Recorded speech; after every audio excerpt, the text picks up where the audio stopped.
Want to shop Walmart Black Friday deals first? Walmart Plus members get early access to our hottest deals. Join now and get 50% off a 1-year annual membership. Shop Black Friday deals first with Walmart Plus. See terms at walmartplus.com. Ryan Reynolds here from Mint Mobile. With the price of just about everything going up during inflation, we thought we'd bring our prices down. So to help us, we brought in a reverse auctioneer, which is apparently a thing. Mint Mobile Unlimited Premium Wireless. How to get 30, 30, bit to get 30, bit to get 20, 20, 20, bit to get 20, 20, bit to get 15, 15, 15, 15, just $15 a month? Sold! Give it a try at mintmobile.com/switch. $45 upfront payment equivalent to $15 per month. New customers on first 3-month plan only. Taxes and fees extra. Speed slower above 40 gigabytes. See detail. The holiday season officially starts when you get that first card in the mail. Shutterfly makes it easy to add more meaning to the everyday with hundreds of holiday card designs that can be personalized in seconds with your favorite photos from this year. Select your greeting, customize the color, and even add little extras like personalized foil to make a holiday card that really shines. Enjoy 40% off with code SMILE40 at Shutterfly.com and send something meaningful this year. See site for more details. The Autumn King pays Bryce a visit and reminds her there are consequences to actions, and her claiming of her princess title lands her with permanent repercussions. Bryce invites Hypaxia for some girl talk, but they are attacked by demons from the pit during their walk, resulting in Ithan's near death, and Bryce is harnessing her ability to teleport. After Hypaxia tends to Ithan's wounds, the group prepares for the autumnal equinox party. There, Bryce unveils her latest move by introducing Hunt as her mate publicly and making Hunt a prince.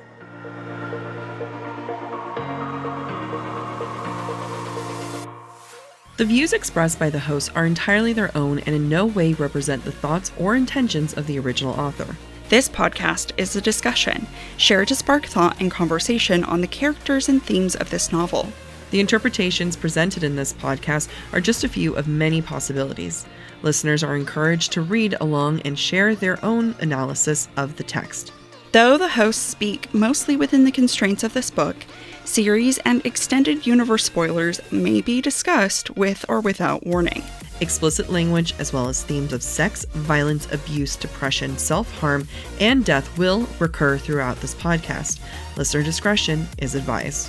If you are enjoying the podcast, check out our Patreon for more exclusive content. You can find us at patreon.com/Book Talk for Book Talk.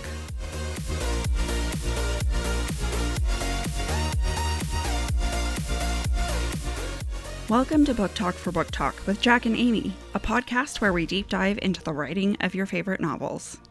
This season, we're exploring Sarah J. Maas's second installment in the Crescent City series. This is Jac. And I'm Amy. This is part 1 of this week's episode where we're discussing chapters 54 through 59 in House of Sky and Breath. In this week's episode, we ask ourselves, at this point in the story, our characters have reached what some might think their falling action. How is it structurally different than other narratives, and what impact does it have on the characters?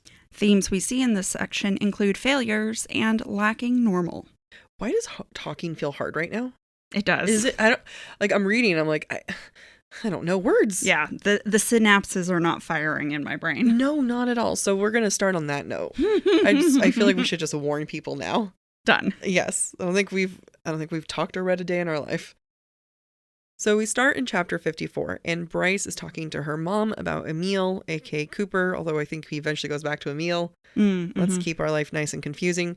And Ember's neighbor tells her that Emil should open up on his own time, right? Quote, Millie Garkunos suddenly became a child therapist. That's Bryce. She's being sassy to her because, ironically enough, Bryce suddenly supports therapy and going to therapy, which is amazing because when she goes to her version of therapy, which is dance, she can't last there for very long. You know, we love a self-aware queen. Was it self-aware? No, it's not. Am I the self-aware queen? This is the first time Bryce has talked on the phone with Ember that we know of since she and Ember fought earlier in the novel. Wow. Brain. This is important because I feel like this marks Ember's involvement as part of Bryce's team, right? Bryce has, if we think about it, all her interactions in Sky and Breath are only members of the team that will help her reach her goals are given screen time. Yeah. And that's why Ember is not allowed on the screen until this moment. I mean, that's what happens when you have too much happening in a book. It's true. Yeah. It's true. You don't get the like mundane interactions to build relationships or characters. You get plot-driven scenes only. Which is almost unfair because that means they're always arguing. Because it has to be like high stakes and tense every time. Right. Yeah, it's unfortunate. Yeah. Does not convey a healthy, loving relationship, even though we assume that's what Bryce has, given how protective she is of her mother. Now, having Ember on the team does make Bryce uncomfortable, but Ember is quick to remind Bryce that asking for help can be a good thing. Quote, "I'm glad you included us, Bryce, and gave us this gift." The gift is Emil, you know, the human child that Bryce could never be, who makes life easy.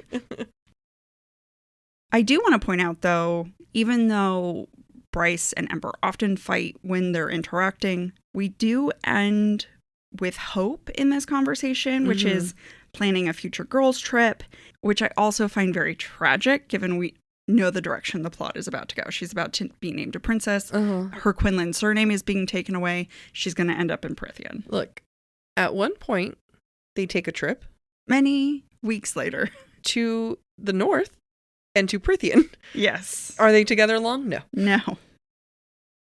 SJM kind of leaves this interaction between Ember and Quinlan and Bryce with like a Bryce loves Randall moment. And that is done on purpose. Quote, "Bryce smiled at that. I loved doing that with him." Ember's voice softened. "He loved doing that with you." And Randall is her real dad. Like that's how it works. And as someone who the episode's gonna be this daddy issues. This is the daddy issues episode because I understand, I relate. I have my father, technically my stepfather, raised me, adopted me. I love it.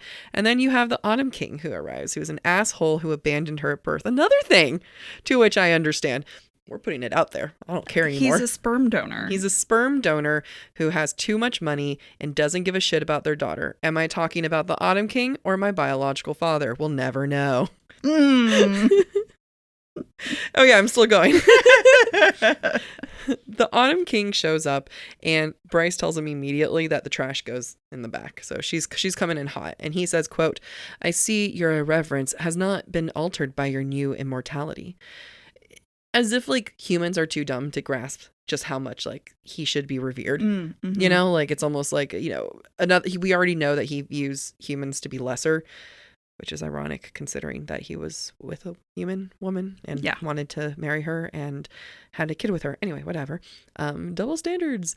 But this is a good moment and a good reminder that he holds himself up to a very high pedestal and degree. But you know, like, so Bryce comes in swinging. He comes in swinging. He says, quote, "I didn't know half-breeds have mates. She bared her teeth. Real classy." And he's still using the concept of being a quote-unquote half-breed against her when she had no say in that. He's the one who did that. I know.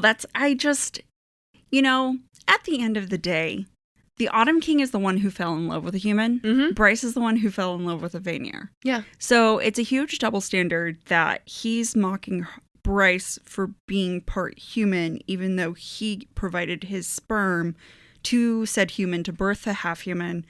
So really, I feel like he's dissing himself. Right? It's, yeah, like your point, Bryce doesn't have a choice in her genetics. No, he chose that. He had a choice in her genetics. Absolutely. He didn't have to be with Ember. No, he didn't. It was pretty kidnappy from what it seems. Yeah.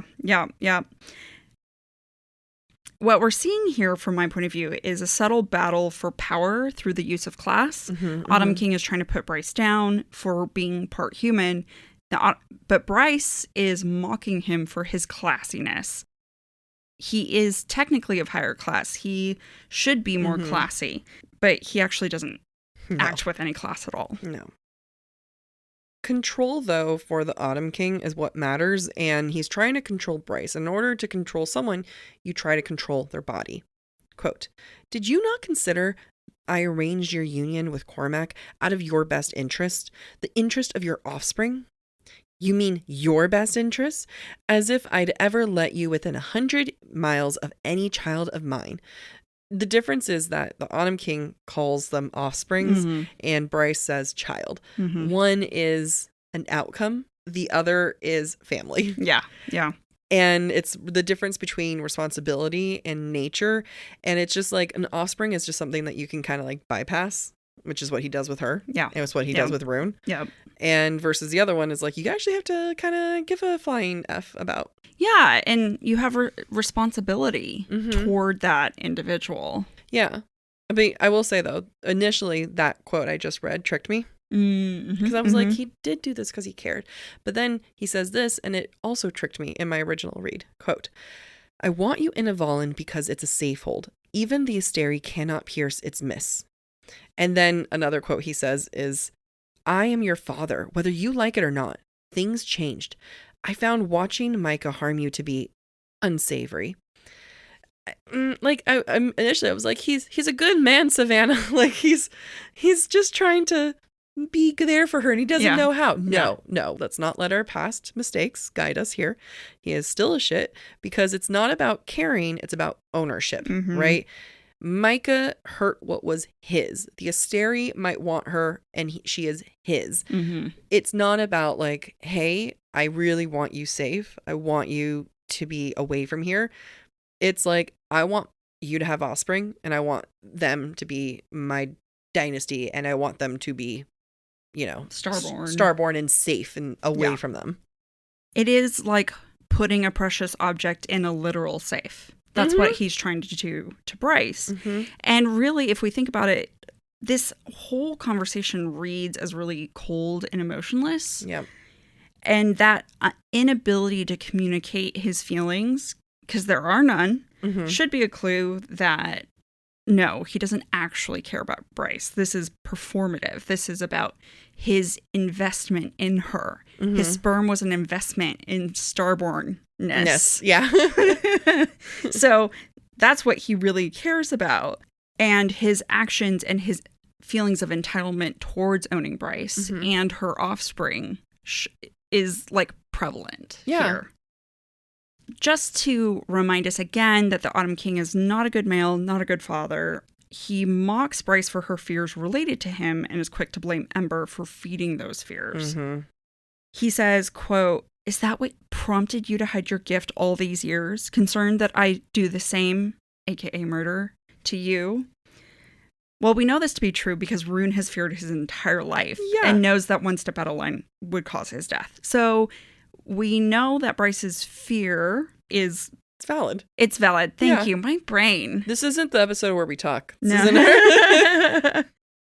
The Autumn King goes on to say, quote, Ember fed you too many lies born of her irrational fears. 2 things, but maybe 3. Who said it was Ember who told Bryce about the starborn rival that the Autumn King killed? He assumes that it's Ember. It could have been Randall. Yeah. Also, fears from a woman are not irrational. No. Also, the Autumn King puts Bryce and Ember both down for their fears. There's no empathy.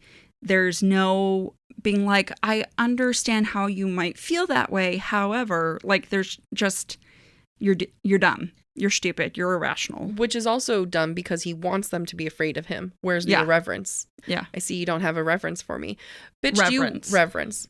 Oh, your irreverence continues. Yeah, that's what he said. But yeah, it's like you want her to revere you, which includes fear in there. But the second that she's afraid of you and doesn't trust you, she's stupid. Yeah. But she's not doing the thing that you wanted her to do. Yeah. But because her fear leads to rebellion versus submissiveness, now it's a stupid bad thing. Exactly. Whereas Rune's fear led to submissiveness. Wow. We just did something. Can't remember. I have no ability to process it. So because the Autumn King is like, what? You're scared of me? That's so silly. You're so dumb. Bryce was like, yeah, what about the scar on my mom's face? And then he responds, quote, I have already told you that I regret that more than you know, and that I loved Ember deeply. It's regret when I was thinking about this, because again, like the first time I read it, I was like, he feels bad. And I'm like, no, Jack, we don't do that. rereading this and having a better understanding of who he is, it's like, okay, he probably regrets that he lost control. Because we hear later on that Rune was like, the thing he hates the most is the scene. Thing he hates the most is like drama, right? And in that moment, whatever Ember, not that she did anything, but in that confrontation with Ember, he lost that control. Yep. And he loves her as a possession. Right. And he regrets losing control because then she no longer gave him control and she left. Again, that fear went from submissiveness to rebellion. Yep. Now, as I was reading this scene for the podcast, the discussion about Ember came across to me as a whole like bait and switch on the Autumn King's part. It feels, again, performative with a nice touch of, quote, smoke curling from his shoulders to just show like how passionate he is. And I don't think we've seen that happen before. But he takes this moment as an opportunity to segue from talking about Ember or when Bryce says, I don't think you know what love actually means or what that word actually means. He then decides to segue to, quote, at least I understand what it means to use my household name. And to me, not smooth. Also, it just spells out for me that that's the real reason why he's here. Right. The small talk about Ember, about Bryce being irreverent. Yeah. Is just him searching for an opening to bring up this little punch line that he's going to give her. It's like he came in thinking, I have such a good line. I'm going to deliver it. Okay, but it's not coming up naturally, so I'm going to just do whatever I can. Okay, nailed it. Got him. Yeah, that's exactly that's what it feels like to me. Yeah. This is the real reason for the Autumn King coming to see Bryce, and he set her up to trap her both in this conversation as well as overall, as we're going to go into. And Bryce is going to feel really stupid for not seeing any of it coming. Which is fair. Yeah. Bryce faces the consequences of her actions, and this is the moment where her power/control of a title really comes to just hit her with reality. Quote, you purchase influence with my name, the royal name. You bought it, and there are no returns, I'm afraid. We talked about the freedom that titles bring, and I think that we've also talked about like the responsibilities that come with it. I think this is the first time we're really talking about the chains and control that someone can have over you because of your title. And then Bryce tells the Autumn King, quote, you fucking change my name and I will kill you. Starlight flared at her chest. Like, it's not about the name change. You know, like you can be, you could be Quinlan, you can be, which is her mother's name, not Randall's, because we know Randall's is Salago. Like, it's all metaphorical because changing your main name does nothing. Yeah. Like, she's still Bryce Quinlan no matter what. Yeah. But it's about hurting Ember. Yeah. This is what the Autumn King tells her, quote, you declared fealty by using your name, your title. He went on, enjoying every second of it. I wonder how your mother shall react. It's controlling two birds with one name change. Like, instead of killing two birds with one stone. Yeah. Two birds, one name change. Yeah. It's meant to hurt. It's meant to hurt them. I don't know. It's interesting because like my last name was first my biological father's name. So I've never had the same last name as my mom until she married my real father, the one who raised me, and then it became Celine. So like as someone who's had two last names, then it's like, but then again, I love Celine, so I don't know if I'd change that, what it would feel like. I don't know. I'm already on my second last name. Let's just keep going. It's such a pretty last name. Anyway, keep going. Have you talked about doing a hyphen with you and Emma? No, we both like our last names. Yeah. We don't feel the need to change them. No, that's fair. I was going to pitch like creating a whole new one. No, we're not going to do that. What would it be? Chelts? You go, I think you, Quinlan. Talking about the name change, I do want to point out that Bryce invoked her title as princess 3 times, which the Autumn King loves to point out. He lists all 3 of them for her. Yep. And this is an opportune time for me to remind everybody of the power of 3.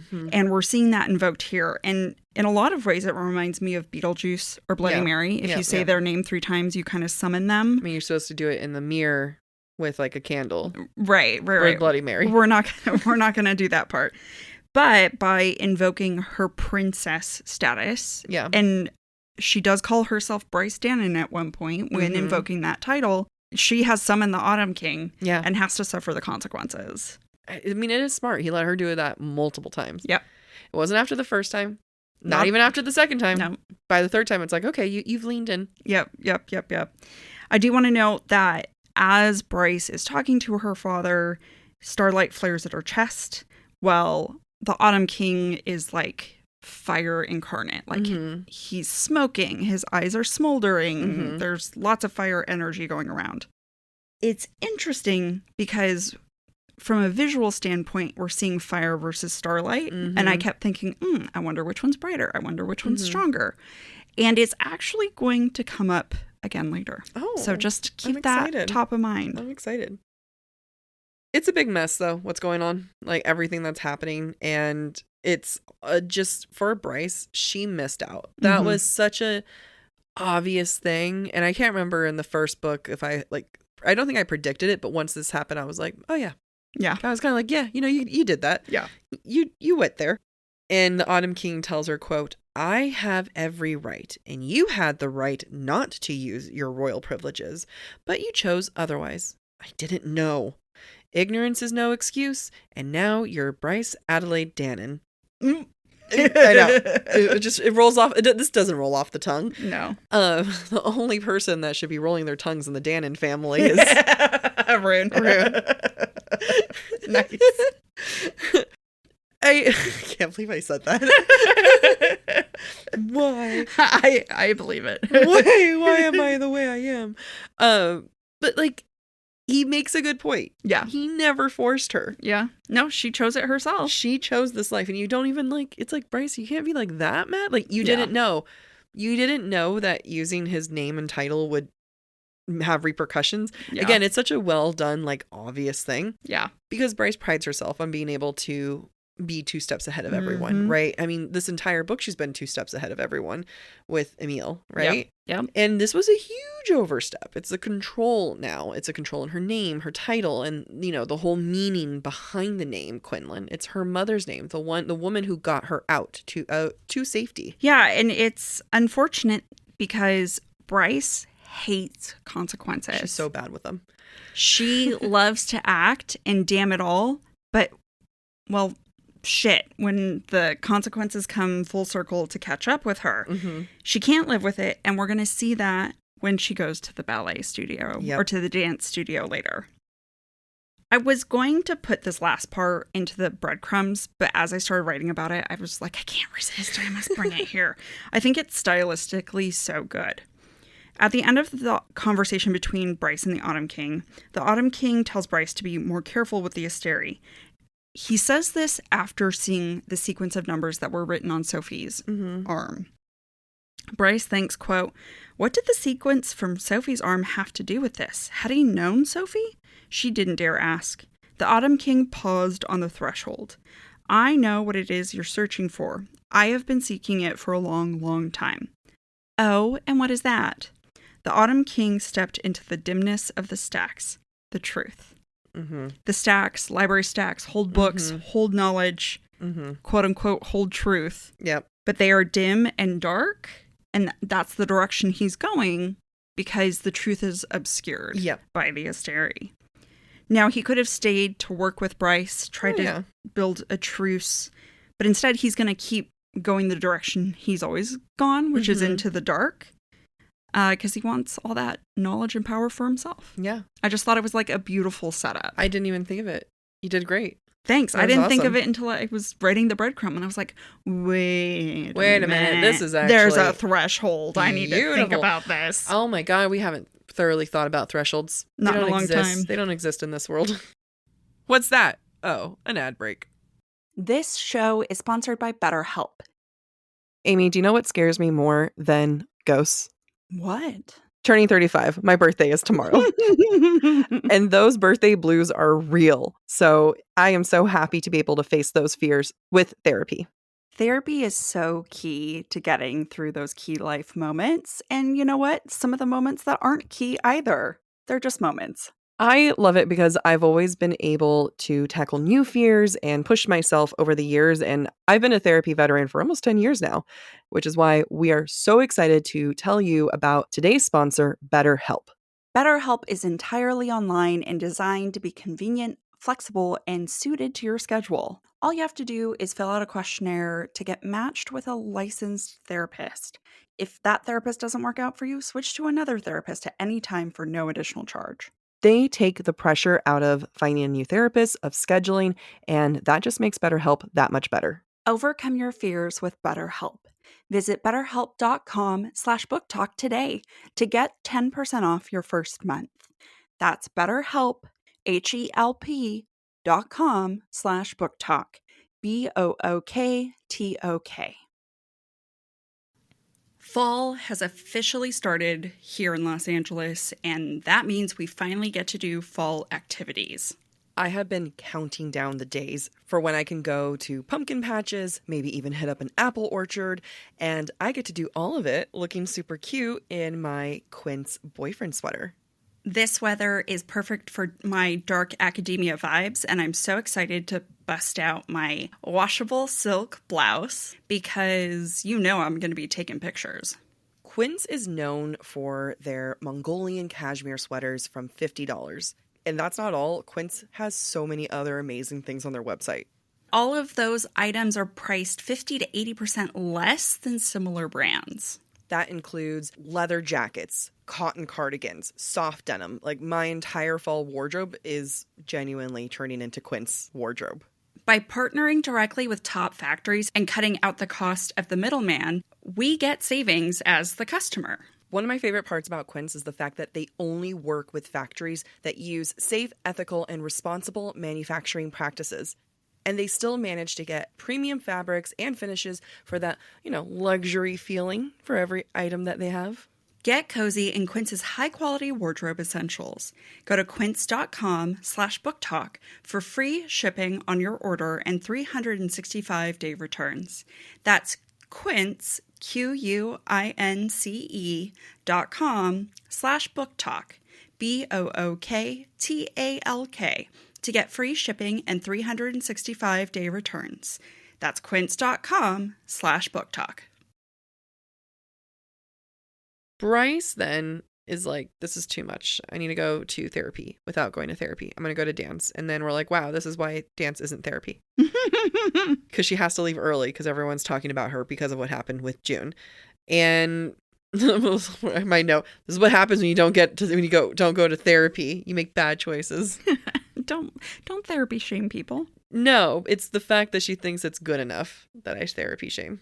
That's fair. It's like wanting to go to the gym to work off steam, but that's not enough. That's the thing. It's not like she's sitting there being like, you know what? I'm too scared to go to therapy. Mm-hmm. I'm not ready. Mm-hmm. That's one thing. It's like, dance is fine. Yeah. I want to read the quote because that scene is so short. Very. Bryce goes to the dance class. Everyone's talking about her. She leaves. Mm-hmm. Quote, so inappropriate. What an entitled brat. Can you imagine ever doing that to a friend? Bryce left class during the 5-minute break and didn't return. Like, there is no emotional reaction. Mm-mm. There is no deep thought in this sequence. And it's so perfect because this is Bryce's point of view. And what's happening? She's shutting down. Yeah. She can't process. She can't think. Yeah. And that conveys itself in the narrative. Mm-hmm. Like Jack was saying, there is power in titles as much as there's enslavement, and I think we also see that in the form of money.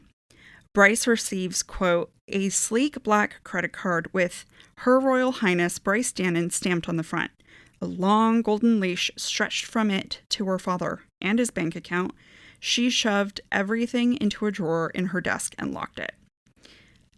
I love this because I'm like, Bryce, you think putting stuff in a drawer is going to like cut the ties between you and your dad? Yeah. Like, hiding it away does not solve the problem. Also, he's going to die so soon. Just like max it out. It's fine.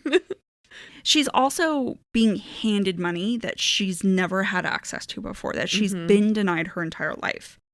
it's the same money she didn't have to buy the Sprite's freedom, which Rune and Flynn helped her with. Like, she's entitled to this money, but it feels dirty. Yeah. And it's just another trap that her father has set up for her. It is unfortunate. I don't know. I feel like fathers that abandon their daughters should absolutely owe them money. And a black credit card. And a black credit card. Yeah, unlimited. You know what? Scratch that. Fathers that have been shit to their daughters, money all around. Bryce, in this moment, he leaves, Autumn King leaves, and she feels alone. Quote, she wanted to talk to another female, someone who might understand. At first, I was like, why another woman? Like, I get it. I always want to talk to my female friends, but then I realized most of them are female anyway, so. But I get it because it's like, okay, it's the idea of being controlled by a man. And I think that's a very universal concept of women feeling that experience of like, I feel controlled by men.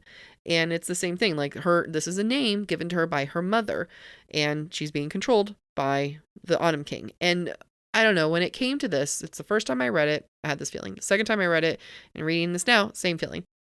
The thing about having female friendships introduced too late in the series, it hits me too hard. I feel like this comes in a little bit too little too late for me personally. You know, other people might have different feelings. I feel like when it came to the first book, the whole book was Bryce mourning Danica. So I never felt the loss of female connection. Right. Because it was about trying to solve it, trying to hurt and grieve from it. So that was never the moment. But this was also the moment where I was like, wow, she has only been surrounded by men. Partly from her own doing. Yeah. Partly because of SJM. Yeah. I'm not going to pretend like this was completely Bryce's thing. But then this comes to my general question of like, in this moment, when we talk about earned moments, Amy and I will talk about earned moments when it comes to books. It's like a thing that it comes at the very, once this thing, that whatever happens, was there enough evidence and scenes in development to get us to this point that makes us believe that it's earned? And that's the same thing here, where I'm like, her and Hypaxia interacted. Yeah. In the first book. Barely, but is it enough to feel like, wow, I don't have any girlfriends? Hypaxia. No, to me, it isn't earned. Hypaxia's relationships with this circle of friends is mostly done through Rune. The last time Bryce really interacted with Hypaxia was when the venom was taken out of her leg. Yep. And that was their second interaction, really. Yeah. So to me, this feels out of the blue. We've had no indication that they've connected before. We have no indication that during the summer when things were quiet, they met up and talked about the final battle because, Hypaxia did show up.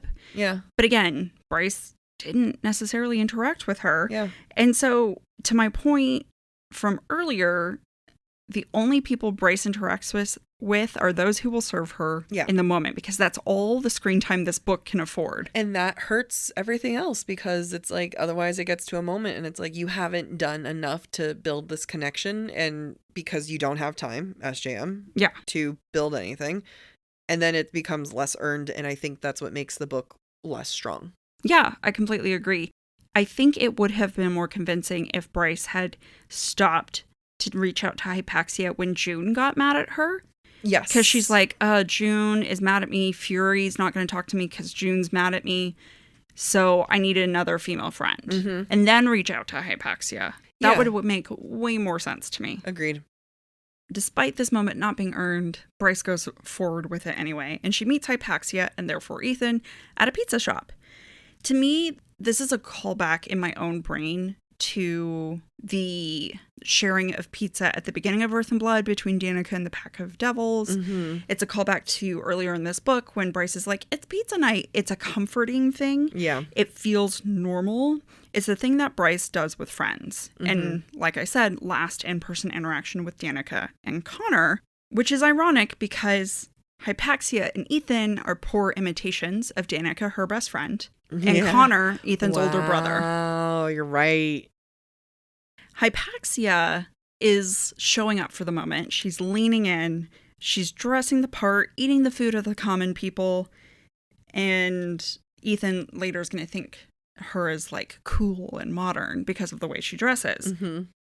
Hypaxia gets food for Ithan because A, she's a kind female, and because B, Ethan's protecting her. I find it interesting that Bryce didn't offer to get Ithan pizza. She just told Hypaxia, go order what you want. Mm-hmm. Not thinking, oh, Ithan, go order what you want or whatever. Hypaxia just took it upon herself. Yeah, yeah. Ironically, Bryce is paying for it.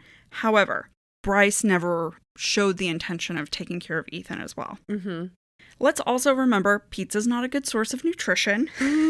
Hypaxia, though she will successfully help Bryce against some demons in a little bit, Bryce is the one who that victory is reliant on. Mm-hmm. We see Hypaxia and Ithan eating pizza. Mm-hmm. Ithan gets his throat ripped out.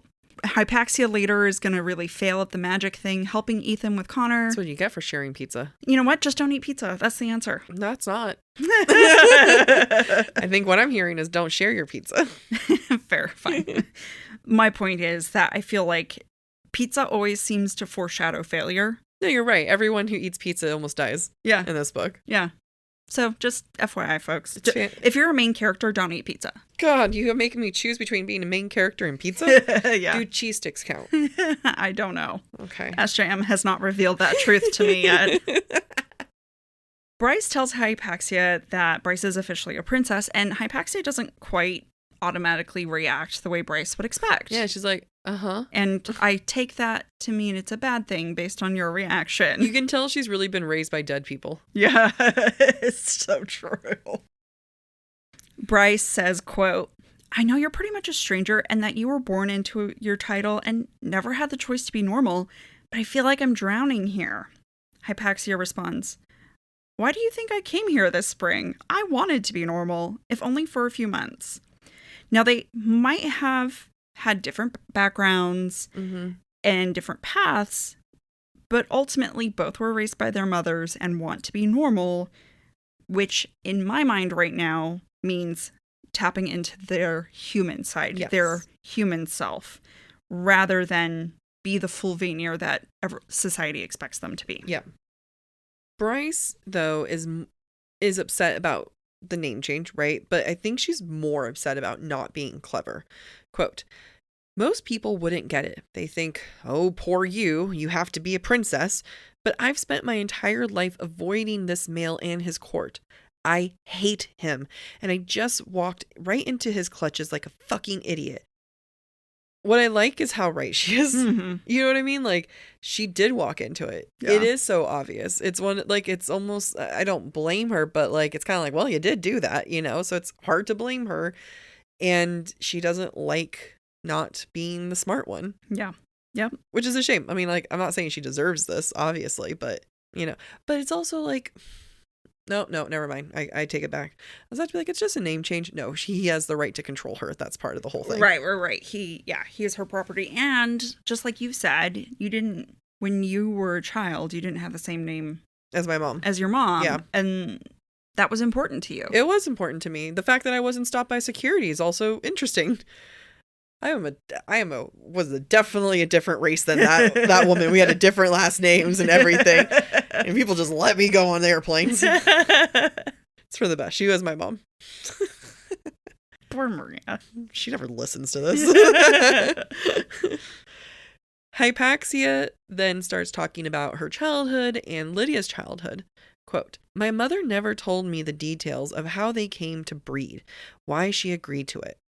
So again, it's almost like maybe we should have gone back and changed the theme to be breeding women and controlling women through their bodies. And especially when we talk about controlling women through their bodies, it's their ability to have kids. And it's not even having kids at this point. It's, quote, breeding. Breeding offspring. Exactly. And there, you know, Hypaxia's / Lydia's mom is the one who agreed to it, which means that there was something that she needed and or wanted.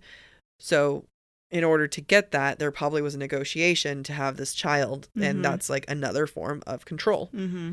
Quote, the hind inherited her father's powers, not the witch gifts. And thus she was sent at age 3 to live with him. That's horrible. When Bryce had been 3, her mother fought nearly to the death to keep her from the Autumn King's clutches. Her mother had done all that, only for Bryce to wind up right here. It's sympathy for Lydia. We're getting backstory from Lydia, which the clues are so obvious. We don't even have backstory on Baxian, on Cormac, on Therian, Flynn, Deck. Like, we got so much more backstory here than a lot of the other main characters. That's why you come out of this book being like, thank God Lydia's a good guy. Yeah. I fucking love her. I didn't even know I loved her. Yeah. I didn't even know. I was fooled into loving someone. It was a trap. I love how, like, evil laugh you went there. The thing is, though, is that this is a clue that it's going to be important, right? Like, hey, here's a main character. Maybe we should learn more about her. And I think this is meant for Bryce to start relating to Lydia. I can't fully remember, but I feel like Bryce is one of the faster ones of being like, you're a good guy? Cool, let's go. Yeah. She doesn't have time to fuck around. No. Meanwhile, Rune can't handle this. The truth. Yeah, I'm going to make a comparison later to how Bryce and Hypaxia are similar. And because Lydia and Rune are similar. More to that in the future. Okay.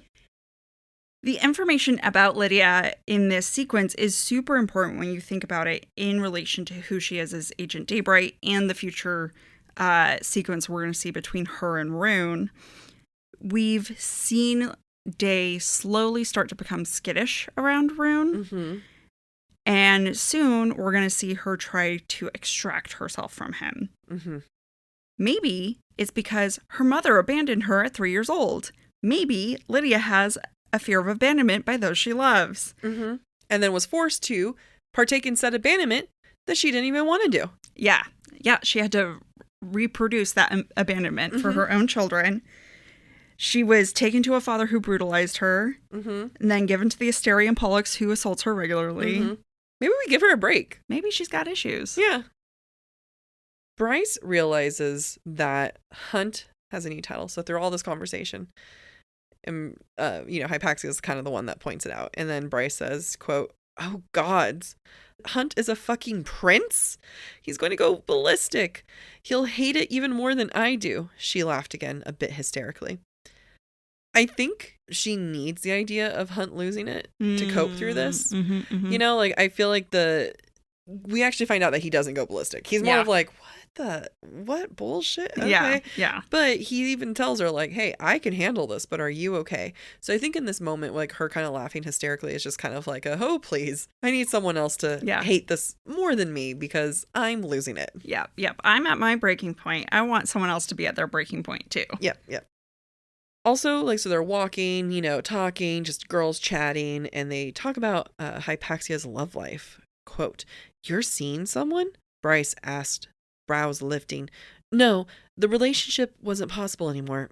I might have to continue it, but it was not what they wanted." It's heartbreaking. It's sad, but it's also a little cluing. A clue because neutral pronouns. Yep. They, them. They, them. I love it. Bryce, though, has to be there for her brother in any way she can. Quote, "Rune's hot, though. So are you." Bryce owed her brother at least to attempt to try to play up his good attributes. "Well, I'm sure the person you love is great. You really couldn't do better than Rune." I love that she calls him hot. Yeah. She does. You cut it out, but she also says he's a good male. Yeah. But for a second, I was like... with hot. Yeah. It's all about physical attraction. She goes straight in. She was like, "He's hot and so are you. You guys can fuck." Like, that's... Yeah. You'll learn to like it. It is funny where it's like, that's her first thing to go in, where it's like, he's hot. Which I'm like, don't tease me like this. Like, that's not the... Anyway, though, this rings, though, more powerful, right? Like, this whole thing of, like, when you think about the fact that Hypaxia... I don't know whether if she's bi or gay, but right now she does not want a man. She wants a woman. And then this idea that Bryce isn't forcing Rune onto her, but is really pitching a man when that is not what she wants. Yeah. And it just kind of, it kind of stings a little more. Yep, completely. And I understand as a queer woman, sometimes when I say to a person, "Let me introduce you to my fiance," which I did do recently. Oh, good for you. They were like, "Oh, I'm so excited to meet him." I'm like, luckily I was drunk and I was like, "Oh, there is she." How do they react? She was like, "Oh my gosh, I'm so sorry." I love it. Make them all feel awkward. Yeah. It's all right. You can buy me a drink. Blinds.com's Black Friday sales event is happening now with our best deals of the season. Let our design experts help you make the perfect selection for your home on your schedule. We can send free samples right to you and handle everything from measure to install. With over 25 million windows covered, Blinds.com is the #1 online retailer of custom window coverings. Save up to 50% site-wide, plus doorbusters, and a free professional measure at the Blinds.com Black Friday sales event now. Rules and restrictions may apply. When you share your food, you share your heart. So what's on your table this holiday season? Save on your festive feast at Kroger with delicious deals on all the holiday classics. Or wow the crowd with something new, like a quinoa stuffed butternut squash. It's sure to add a pop of color to your spread. How about a sweet potato casserole with a crunchy oat streusel topping, made with care for the sweet tooth and the savory tooth? With Kroger, fill your table with love and watch as your guests' hearts get as full as their bellies. Kroger, fresh for everyone.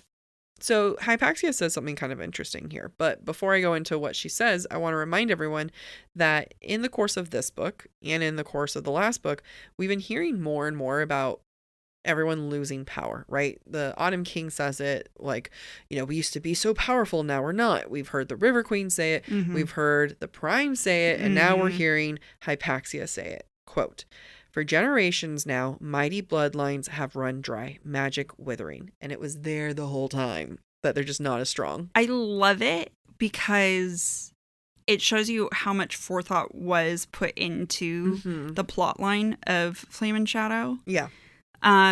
For better or for worse, like SGM knew what she was doing. Yeah. Knew what she was setting up. Yep. And, the droplets or the crumbs were falling so slowly, we were not paying attention. Yeah, I mean, I think we have this crumb, and we also had from the last book, Parasite crumb. Yeah. I know people don't like that Parasite was the issue, but we got a Parasite crumb, and now we have them losing power. Right, and let's also think about the fact that the word parasite would not have been used if this was in Prythian, but the same concept would have been used. Yes. Right?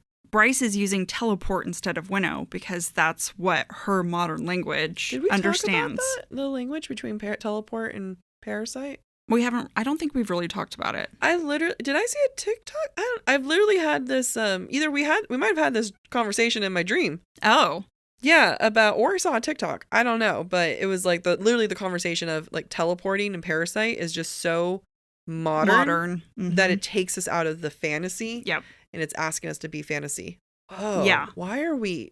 I'm psychic. Or I saw a TikTok. You saw a TikTok that perfectly aligned with this conversation. No, it feels too close.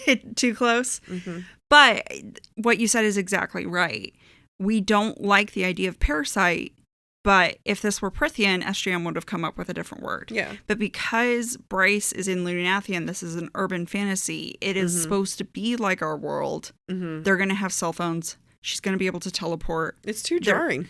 There's going to be a parasite. Yeah. And then the fact that they're considered aliens, basically, too. Yeah, exactly. Yeah. It is really uncomfortable. It's not what a fantasy should be. It becomes almost sci-fi at that rate. Yeah. It's urban paranormal sci-fi. Yeah. I want to make a side note that Hypaxia explains and Bryce reiterates that Hypaxia's tutors that her mother raised from the dead to teach her predate the Asteri. Yeah. Which means they're humans from 15,000 years ago or more. Why didn't they mention the parasite? Oh, I see what you're saying. Like, hey, I'm your tutor from before the parasite. They didn't know. They might not necessarily have known the ways in which the Asteri handled it. All right. My point, though, is that the Witch Queen trusted humans to teach her daughter. Yeah. Yeah. Because they would be the only ones not corrupted by the Asteri. Yes. No, good point. In my mind, therefore, Hypaxia is mentally part human. Because her teachers were human. Good job. And that's why she and Bryce are capable of connecting. And why Hypaxia ultimately is going to reject Celestina for her very Vanir action of turning in Bryce and Hunt to save Hypaxia, essentially, from the Asteri. Good job. Wow. I had thoughts. I know. You're doing great. You started this episode as off as I did, but I think you're coming in strong. Oh, thank you.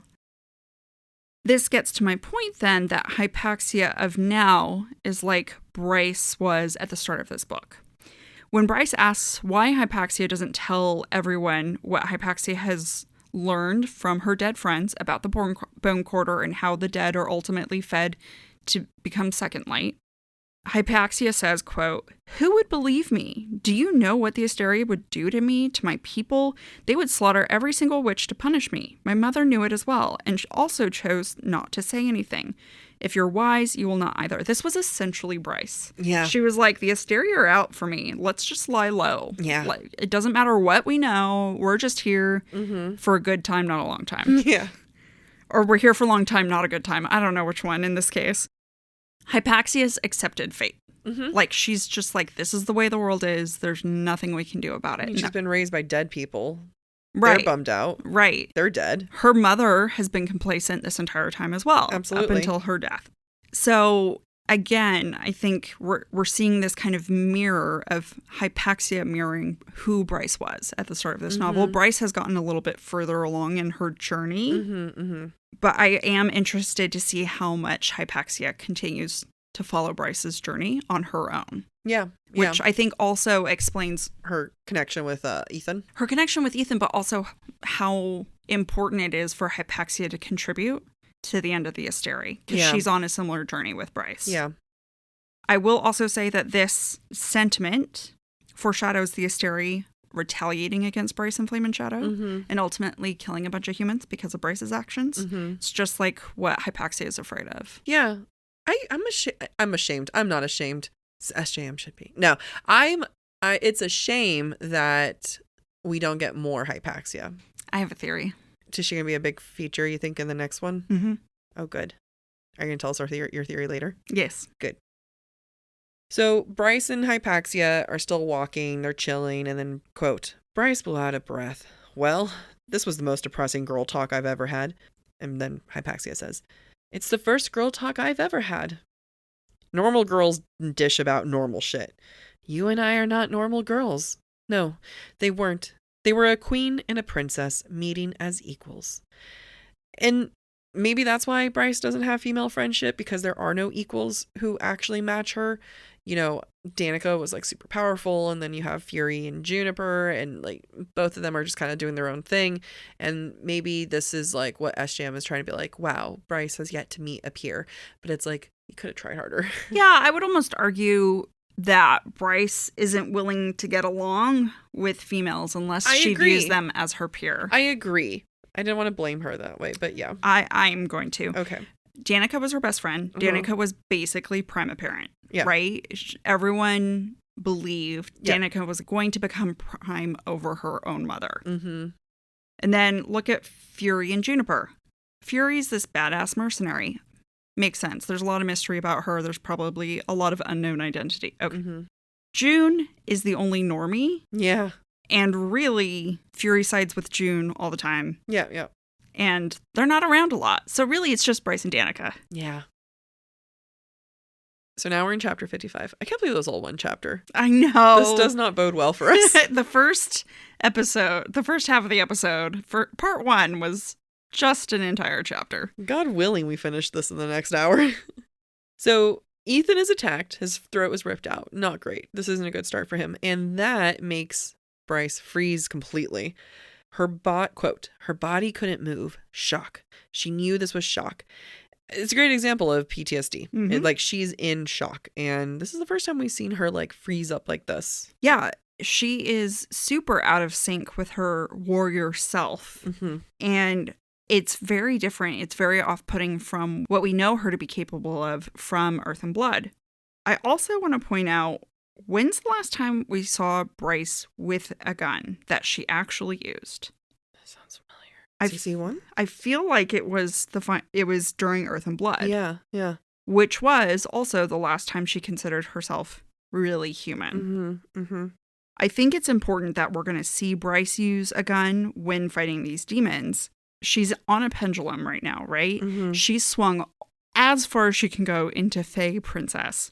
Yeah. She is clawing her way back to her humanity and doing what she can to retaliate against her Fey Princess title. Yeah. And we see that through the use of gun in battle. Yeah. In my opinion. I like that. So the two of them are fighting demons, kicking ass. Bryce just charged up a Hypaxia. I'm just doing a general summary so people know where we're at. And each of them kill a demon. But the way that Hypaxia kills the demon is what stands out to me, because it's very similar to how Bryce killed the shepherd earlier in this book. Quote, Hypaxia jumped from her broom and landed atop the beast, slamming her blade into its skull. It just reminds me of like when, rather than a broom, it was hunt. And, you know, it's very similar styles of killing. Yeah, and I do think that's very intentional on SJM's part. You know, I just said just a moment ago how Hypaxia is at a stage where Bryce was previously. They also both have older siblings raised by fathers and not mothers, who are both abused by fathers. Both half siblings. Both half siblings. Both are reluctant title bearers. Hypaxia didn't necessarily want to be queen, even though she was born into it. Bryce does not want to be princess. They are both taught by humans they love. Yeah. And they have a more human side than Vanir. They are also both in love with fully Vanir angels, ironic. Oh, that's funny. And they get pissed off when their Vanir partners think like and act like Vanir partners. My theory then is, what if the next set of Crescent City books, if there happens to be more than one or just one in general, are about Hypaxia, Therian, and Ithan. Equivalent to Bryce, Hunt, and Rin. Oh, I like that. Hypaxia, queen, like Bryce's princess. Therian is like Hunt, enslaved. Ithan is like Rune, is the next in line to be powerful. Yep. And kind of just a little wimpy boy. Yeah, I love that. And another one that they're similar is that both entered a false love triangle with Rune. Bryce and Hypaxia. Yeah, also true. There's just like a really good description in this moment here. So Isaiah shows up and quote, he says to Bryce, "Are you all right? Is that Holstrom? Where's Athalar?" The rapid fired questions pelted her. Very much like a gun, you know, she doesn't have to say she's like, you know, being shot by questions or anything like that. Like it just, it was a good job. Good description. Yeah. We're going to see Bryce lean into Hunt's strength into this episode. And in those moments when she leans into him, it's when he's holding her. Coming up, it's like she's going to cry. She's not crying yet. She's holding it in. And all of this, I think, is prep for Hunt being the prince to support her, especially in the moment where she just kind of announces that like he's her mate. So, yeah, it's all emotional preparedness. Preparation. That one. Other words that are better. At the witch's consulate, though, quote, Ithan had already been handed over from the two angels who'd flown him here to Rune and Declan, who gently carried the wolf into a small room to recover. They gently carried him over. That's sweet. It is sweet. Just two big bros carrying their baby bro. Every time I imagine them like carrying him by his arms and feet. Like he's obviously like on a bed thing, that stretcher. But I'm just imagining like a sack of potatoes. Yep. And we discover that Ariadne has abandoned all of them, and which is a shame. But that's how plot happens. Quote, Flynn glowered. We did her a favor and she fucked us over. She could have torched those demons. Before Bryce could counter, the Lord stalked away with a disgruntled shake of his head. And, you know, it's one, if they're mates, I can understand why he's so upset. But I can't, I can't hold on to things because SJM likes to hurt me. Two, it's a very similar sentiment that Ethan's going to give later. But I want to put a bookmark in this, or pin, because it's still going to be very different. The idea of gratitude, right? And when/who should have said gratitude. Yeah, that's a good point. When I saw your note, I was like, you know what? They're just privileged free males who have no understanding of what it means to be an enslaved woman used for her power. Like, fuck you, Flynn. They so shit that she decided to choose her life. Yeah, over that of someone she doesn't know. Yeah. Bastards. No, Flynn, I'm willing to forgive. Not Ithan. Never Ithan. So Rune has a theory about how the demons are after Hypaxia, and like maybe the other coven tried to put her, set up the demons to come after it. And, I feel like the Hypaxia storyline was really inserted just to like, I'm going to make this even more confusing and throw people off the scent that it actually has nothing to do. Like, it's actually the Asteri / Princes of the Pit happening. And it just felt a little convoluted. To me, it just makes the characters feel not as smart. Yeah, that's fair. Because for me as a reader, it makes it super hard to remember. Yeah. Are the Princes of Hell involved at this point? Or is it still the Asteri? And especially since we just got the Hypaxia storyline a chapter or two ago? Yeah. The other thing that just came to my brain is also, is this SJM mocking her readers for all their theories that come out of nowhere? Okay, we didn't have the theories reason. Like we did. I know. No, I know. Okay, I was like, she's not Taylor Swift who openly mocks us.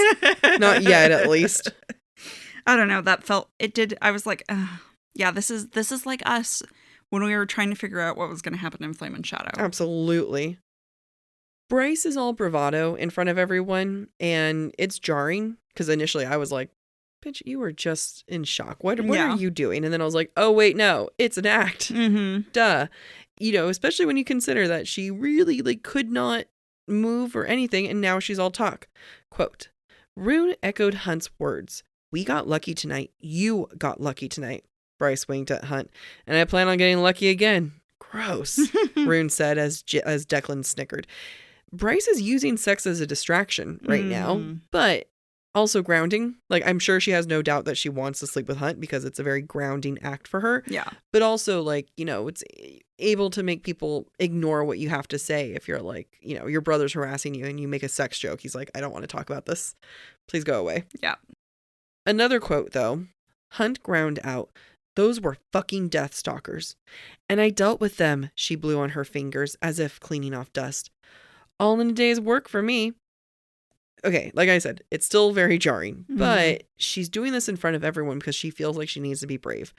Ithan has his throat cut out, right? I mean, at this point, no, but he almost died. And I think that was this too much of a disconnect for the reader? Because it really didn't, even in my first round of notes, I didn't pick it up. It wasn't until I was typing these up and I was like, oh, she's putting on an act. And instead it was just very frustrating for me to relate to her. Yeah. In my first round of notes, I was like, did SJM write this at a different time? Because this is so unconnected to the Bryce of earlier. Yeah. During, before, after the fight. So it honestly took me until your notes to be like, okay, I can see how this is an act. I could see how she's fronting right now. Another example of it that I pointed out in my own notes was when Bryce is explaining to the group that she was able to teleport. Quote, Bryce sketched a bow. It'll be my special solo act during the school talent show. What is this achieving? Okay, so it's hiding her PTSD reaction. Is Bryce trying to humanize herself? Is she trying to shield herself against the inevitable reaction to her princess title? Because that's still something she hasn't outed herself about right now. Is she trying to diffuse the situation about Ithan and him almost dying? Or again, was this written at a different time? And I can't tell. I can't, I really, and genuinely, I feel like I'm just reaching right now with her being this is an act. I'm not entirely sure if it's an act. I think this is sometimes I'm like, am I just being generous and coming up with excuses right now? Of because I feel like in this moment I would have liked maybe Hunt to see something in her eyes, or Rune maybe to be he's not going to question the shimmer, in her gaze or something like that. You know what I mean? It just feels too bravado. Yeah. And without knowing that it's bravado. And I think it just makes it made me relate to her less. Yeah. And therefore like her less. Because if it was bravado and SJM was cognizant of it being bravado, because we're in Rune's point of view, I feel like Rune would have picked up on it. I agree. And I think bravado's fine. I think bravado is very relatable. Right. But This not so much. Yeah, it just doesn't feel cohesive to me. Mm-hmm. For the people who wonder, like when Hunt at one point calls Bryce his wife in CC3, and everyone was like, I don't remember when they got married. It's this quote. Rune smirked at Hunt. She's been bandying about the royal name, apparently, which means she's accepted her position as princess. And as you're her mate, that makes you son-in-law to the Autumn King and my brother. I love how Rune gets sick glee out of that. It's actually very cute. He's like, now we're related. Ha ha ha. No take backs. Now it's more forbidden love. No one's sent us a DM of their art together. People like said like, oh, this is like in Patreon, which is like, I get it. I should pay to see that. Yeah. But if anyone has like a blurred out version, I will go find some on Patreon. Oh, I will pay for it. Thank you.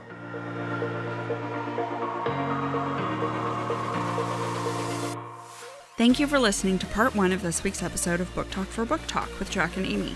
Stick around for part 2, which airs on Thursday. We encourage you to rate and subscribe to our show on your preferred podcast listening platform. We would love to hear your thoughts based on today's conversation. You could submit your comments to our forum at booktalkforbooktalk.com for a chance to have your feedback discussed during a future mini episode or on a Patreon exclusive episode. If you are enjoying the podcast, please visit our website, booktalkforbooktalk.com, to view our latest merch and learn about supporting the show through Patreon or Venmo. You can follow us on TikTok or Instagram at the handle booktalkforbooktalk. Bye!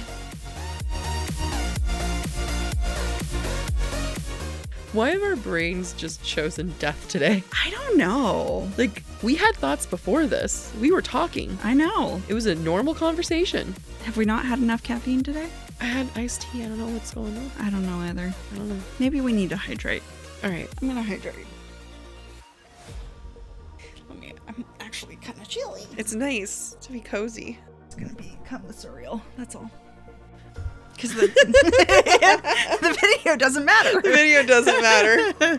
I want to be a cereal too. Do I need to go get another? No, I'll join you eventually. I'll undo this blanket. Time for me to join the cereal club. Am I cold? No. I just want to be a part of this club. You must answer 3 things. I don't remember anything the cereal said. Stay with the High Lord. He is your mate.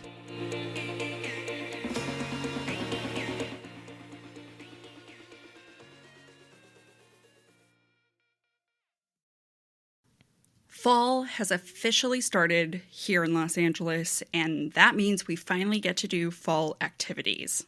I have been counting down the days for when I can go to pumpkin patches, maybe even hit up an apple orchard, and I get to do all of it looking super cute in my Quince boyfriend sweater. This weather is perfect for my dark academia vibes, and I'm so excited to bust out my washable silk blouse because you know I'm going to be taking pictures.